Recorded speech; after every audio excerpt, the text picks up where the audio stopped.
Коалицијата за промени и правда, предводена од Демократскиот сојуз на Македонија, заедно со коалиционите партии Демос, Фродем и Работничката партија, во Окочани одржа трибина на која беше изложена програмата на коалицијата за претстојните парламентарни избори.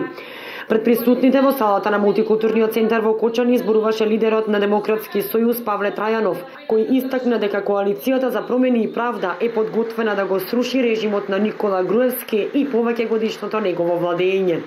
Ние сметаме дека треба да се изедначат бизнис условите за домашните и странските компании. Ние обезбедуваме над 800 милиони евра за економски развој на Република Македонија.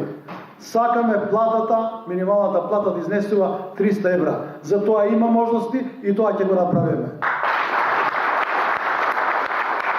Сакаме да ги подржиме домашните компании, тие да инвестираат, тие да градат фабрики, да градат производствени капацитети.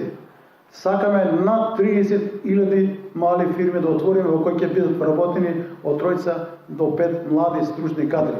Тоа е силен потенцијал, тоа е економски развој со новите вработувања. Ќе се полнат сите фондови и затоа не се плашиме и кажуваме дека ќе обезбедиме минимална пензија од 200 евра за секој пензионер.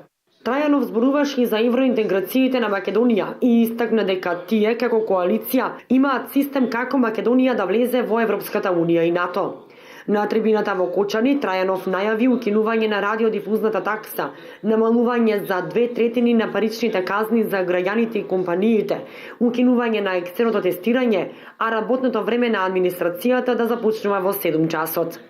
Пред присутите на трибината зборуваа и Емил Анастасов од Демос, Јовеќе Киновски од Фродем, Страшо Јованов од Работничката партија, како и носителот на кандидатската листа во изборната единица 4 Слободан Богоевски.